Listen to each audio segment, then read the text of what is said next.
भैया लोगों ने बताया है। और बाबा जी भी पूर्ण रूप से जीवित हैं। बाबा जी की जब मृत्यु हुई मथुरा में, आप लोग कहते हैं मृत्यु हो गई, अभी इधर से भी आवाज आती बाबा जी मर गए, लेकिन हम कहते जो कहने वाले हैं वो मर गए, जो कहने वाले वो मर गए, उनका पूरा परिवार मर गया। हम इस तरीके से बोलते, आजीवन हम कसम खा के कहते, जो ये कहता बाबा जी मर गए, उनसे पूछिए, उनके बाप से पूछिए, उनके ठेकेदारों से पूछिए, ये जो सतयुग का काम है, परिवर्तन करने का काम है, कौन करेगा अगर बाबा जी चले जाएंगे? ये देश ऋषि मुनियों का देश है, ये देश संत महात्माओं का देश है, ये देश वीरों का है, ये देश महारानी लक्ष्मीबाई, अहिल्याबाई, जीजाबाई, शीलाबाई, नीलाबाई का है देश, सीता, सावित्री, दुर्गा, काली का देश है। अगर इस देश में ऐसे महात्मा झूठ बोल करके चले जाएंगे, आने वाली पीढ़ी कभी माफ नहीं करेगी, कभी संत महात्माओं की कोई पूजा नहीं करेगी। इसलिए आप लोग अपने कर्म से, अपने वचन से ये मत बोलना कि बाबा जी मर गए, लेकिन उनको भी मत मानना। बाप एक थे, दो नहीं। आज कोई आवाज निकाल करके बाप बन रहा है, कोई आवाज निकालता है, कोई बेस बनाता है, कोई रूप बनाता है, कोई कपड़े बदलता है, कोई टाट बदलता है, कहता तुम मेरे पास आओ, मेरे अंदर जय गुरुदेव घुस गए। कोई कहता तुम मेरे पास आओ, मेरी आवाज सुन लो कि मैं बाबा जी बोल रहा हूं। ये भी नहीं माफ करना उनको।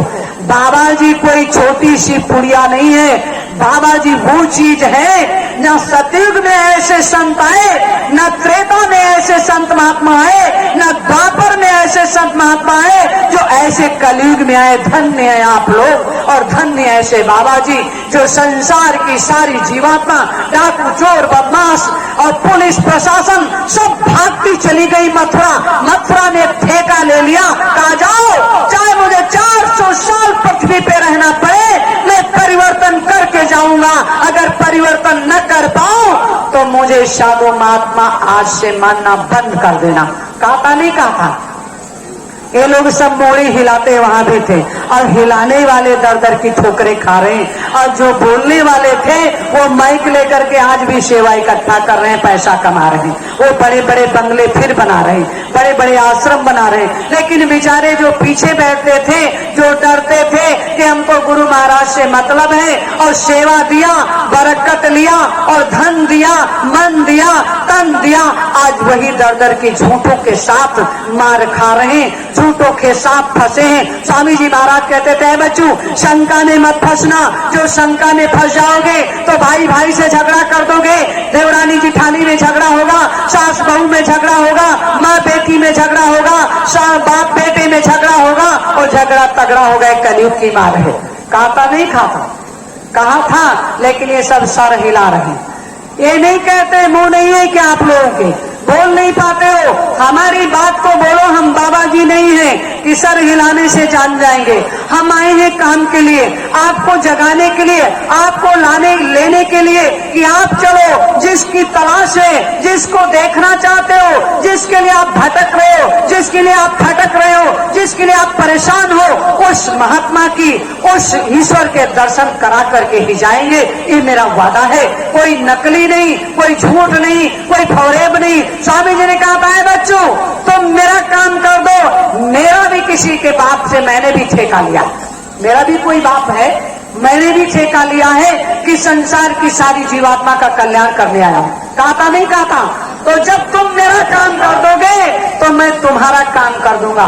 अरे बच्चों कहा था, है बच्चों दिल्ली चलो, दिल्ली ज्यादा दूर नहीं। कहा नहीं कहा था? कहा था दिल्ली चलो, दिल्ली ज्यादा दूर नहीं, और दिल्ली के लाल किले के ऊपर तिरंगा झंडा लहराएंगे। कहा नहीं कहा था? क्यों कहा था? आपने कुछ समझा नहीं, जाना नहीं, पहचाना नहीं उनको क्या करने आए थे।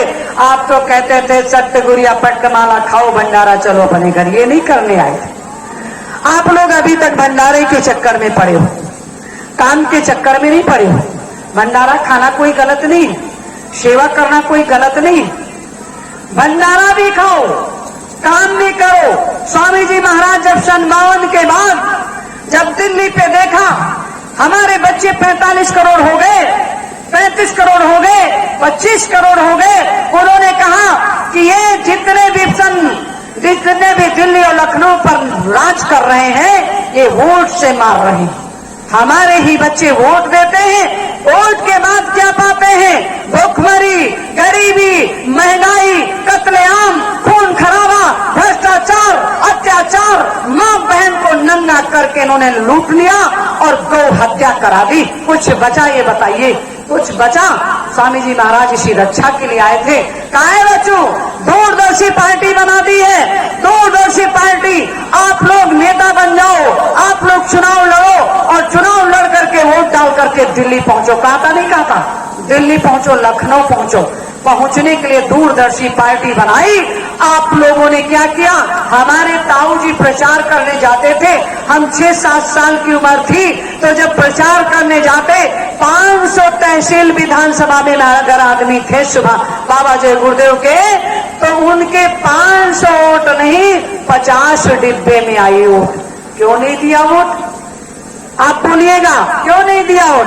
दादाजी बताइए, वोट पड़ी पूरी नहीं पड़ी? नहीं पड़ी। 50 वोट पड़ी। कहा है? बाबा जी के प्रेमियों ने कहा भैया गुरु तो बना लिए हैं, गुरु बन गए, लेकिन अब मंत्री प्रधानमंत्री नहीं बनाएंगे बाबा जी।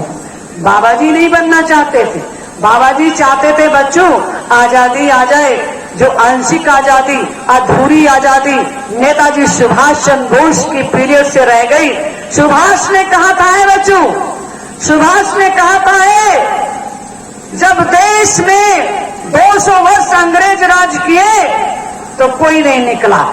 बाबा मारे गए, परबाबा मारे गए, दादी मारी गई, बहन मारी गई, सब कुछ लूट गया।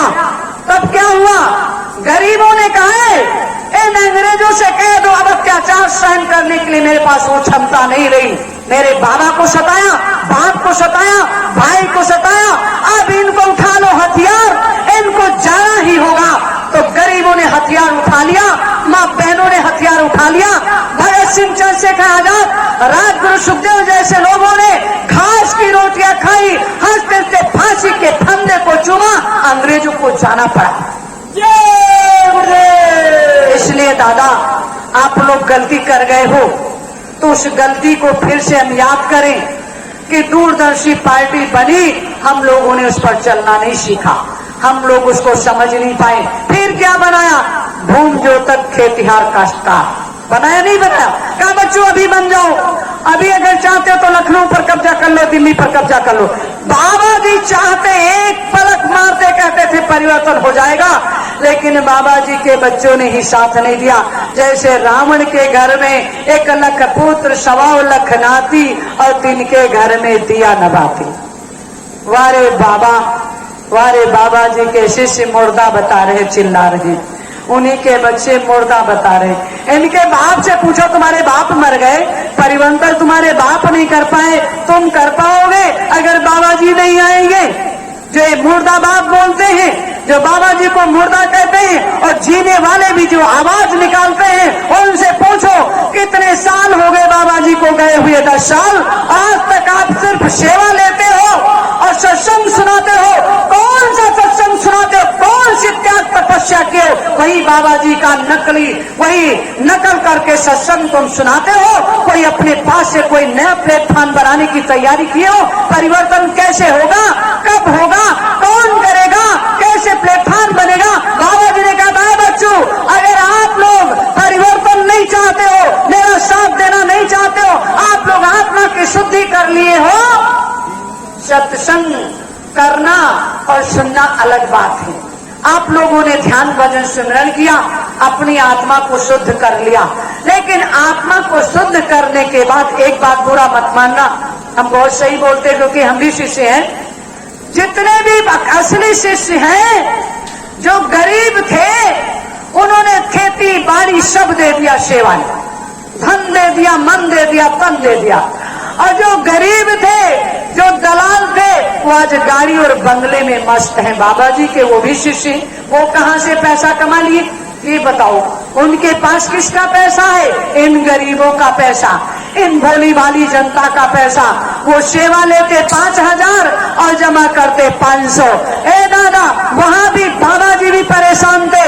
एक बार जब हम मथुरा गए, यही पनकी में आए थे हम, कानपुर पनकी में जब शिवपाल सिंह उतरे थे, तब हम आए, यहाँ देखा तो हमने कहा तिवारी जी से, हमारे ताऊ जी बोले तुम तिवारी जी से कह देना कि बाबा जी के दर्शन करना है, कुटिया में करा देंगे। जब तिवारी जी फुलवाड़ी लगी थी, उसको हटा रहे थे, निकाल रहे थे, समय सब खत्म हो गया था, तो मैंने कहा चाचा जी, मैं भट्ट जी की भतीजी हूँ, मुझे स्वामी जी के दर्शन, कहाँ है ये दर्शन वर्शन नहीं होते, अपने घर जाओ। मैंने कहा तिवारी जी तुम्हें वो रोग लगेगा, तुम एक दिन तरसोगे और चिल्लाओगे कि है कहाँ मेरे मालिक, कोई दर्शन करा दे। आज वही चीज तिवारी जी पर लागू, वही चीज तिवारी जी पर लागू। तिवारी जी बेचारे डर के मारे भटक रहे और डर के मारे शरीर भी उनका जर्जर हो गया। इसलिए हमारे तिवारी जी बाप हैं, बाप रहेंगे। गलती उनके कर्मों की है, उनकी गलती नहीं है। गलती जो भी अपने कर्मों से करेगा, फल उसको भोगना पड़ेगा।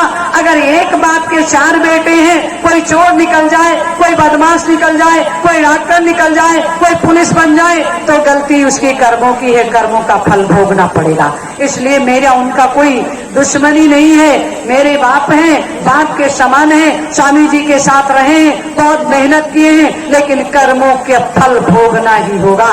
अगर राम कह देते कि मैं बन नहीं जाऊंगा, राम को भी बन जाना पड़ा, तो राजा दशरथ के कर्मों को भोगना पड़ा, तुरंत अपने जीव प्राण छोड़ने पड़े।